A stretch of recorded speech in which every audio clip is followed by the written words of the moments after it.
Hey everybody, this is Christal Jordan, and I'm here with the beautiful, very sexy, very talented Amara La Negra. Did I say that right? Yes, you did. You did great. I'm trying to roll the R's You to did say good. it like You did good. do it. Yes. Welcome, welcome, welcome. You Thank are you. on another season of Love and Hip Hop Miami. I am.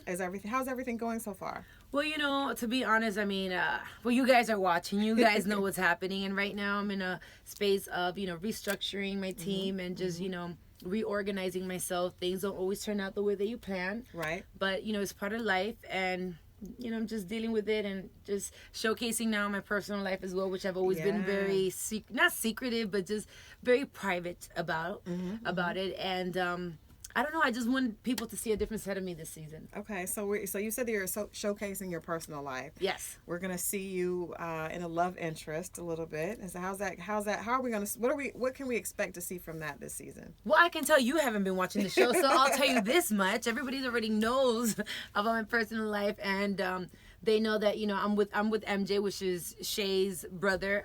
We've been together for a year now, and.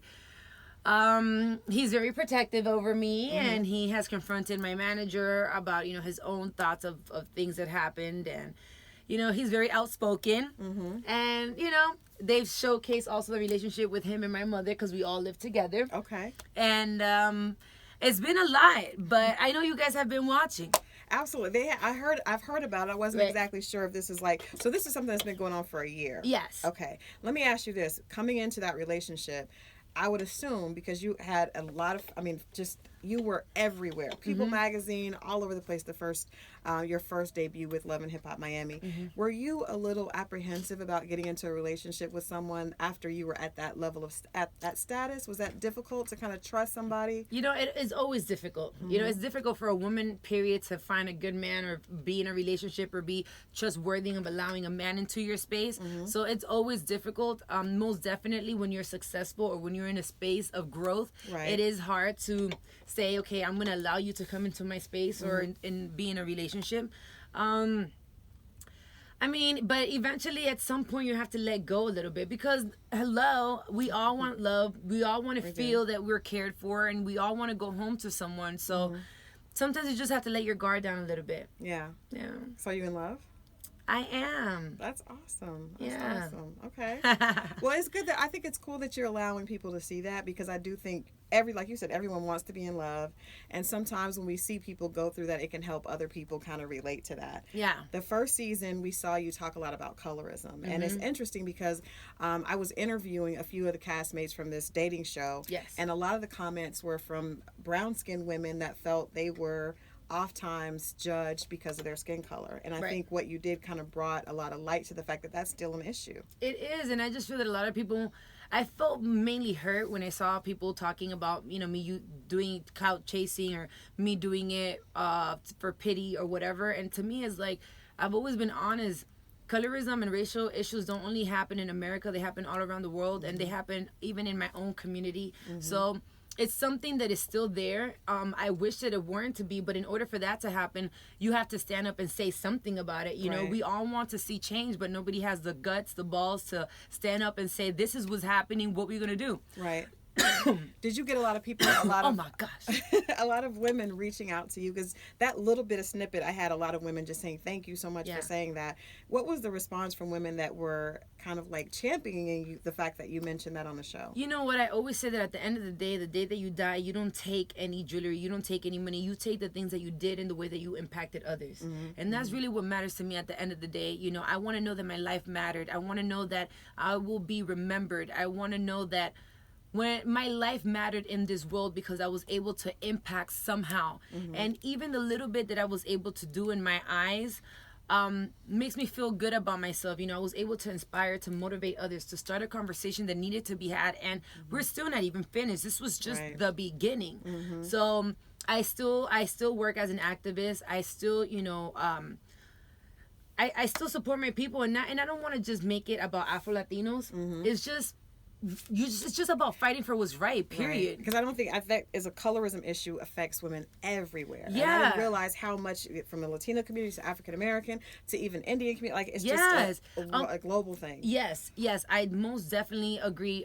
In the Caribbean, in Africa, in every part of the world, amongst Mexicans, amongst Hondurans, amongst Nicaraguenses, amongst everywhere, the skin color, unfortunately, is really an issue. It is. It doesn't matter how smart you are. It doesn't matter how sweet you are. It doesn't matter what great personality you have, how many degrees you went to school for.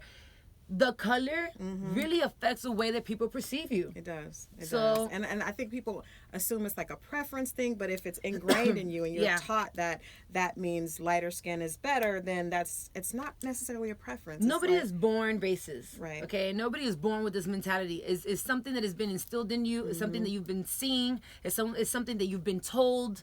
So we have to damage control. It's a damage control moment into restructuring and, shaking you up and saying, okay, that information is incorrect, and this is truly what it is. You judge people based off their personality, their character, who they are as a person, their intelligence, their integrity. That's what you look at, not necessarily, how, their features or their skin color. Like, that doesn't make a difference. Well, I think it's great to be able to see beauty everywhere. So I just want to thank you for bringing that up. I think that was like you're beautiful. A necessary confrontation. Yes, Always. Absolutely. Everyone You out there, see you her. can find your own beauty. Absolutely.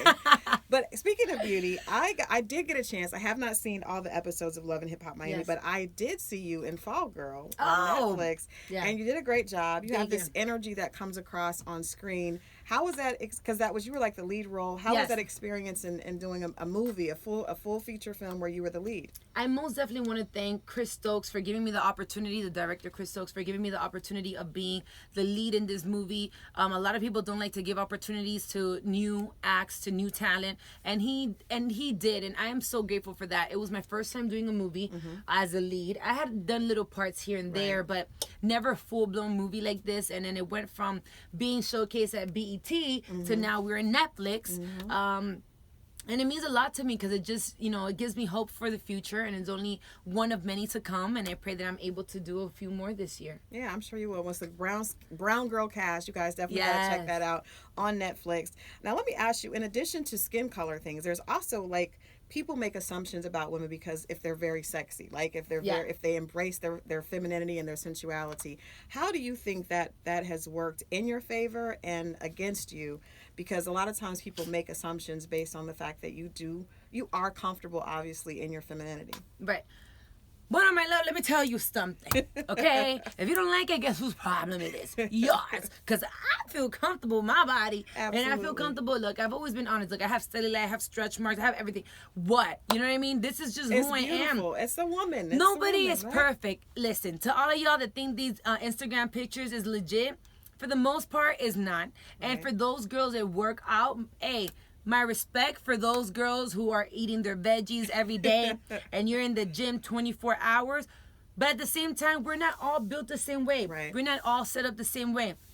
And if you want to embrace your curves, embrace your sexiness, embrace who you are as a woman, your sexuality, your feminine, then go for it. Live your best life. I feel like we are so busy concerned about society standards of beauty, concerned about how people are going to perceive us and view us.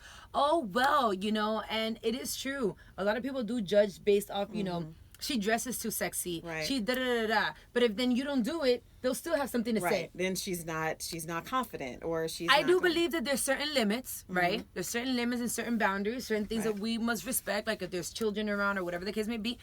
There's ways of handling things, but be you. Be you. Last word of advice. I want to go back to the dating because you're in love. Okay. So tell me, what was one thing, two things about your love that made you fall for him? Because there's a lot of women out there that are just in relationships that are not quite healthy for them. Yes. Give us a couple of tips or a couple of things that he did that made you feel a sense of trust for him and let you know that you could really give your heart to him. I'll tell you this. I'm not Dr. Love or anything like that. I may not know all the answers, but I can only speak from my own personal experiences, and I have terrible judgment when it comes to men. But in this case, I would say the difference was that the most important thing was that my mother liked him. That's big. That's big. If my mama don't like you, it's not gonna work. Because Period. mothers know. They really oh do know. my God, why do they always know? I don't understand it. It's like I know. I have a daughter, and I know, but I don't know for me, but I know for her. Oh my God. Hi, Mom. Love you. Yes, she's the same way. Yeah, they know. So one, my mom loved him and he loves my mom. That's awesome. You know, they have a really beautiful bond and I really appreciate that. And the fact that he is so, you said only two, right? Mm-hmm. And the fact that he is so supportive of me, I really appreciate That's that. huge. You know, he supports my career. He supports me in every single way and I am grateful for that. No, that's huge because a lot of guys definitely would not be able to kind of play the supporting role to such, an out there woman out there doing her thing. A lot of guys have an issue with that. Yeah, seriously. but you know what? Sometimes you have to look at it like it's an act, right? When I'm out, I wear my sexy stuff and I just play it. And then when I come home, I'm a regular girl like anybody else. Anyone else that sounds like that, though, right? Anyone else that sounds like that, so sexy all the time. Thank you so much, Amara, for sitting down with us. Of course. Thank you so much for inviting me. And guys, Absolutely. most definitely don't forget to follow me at all my social media platforms at Amara La Negra ALN. Absolutely. Thank you. See you guys next time. Bye.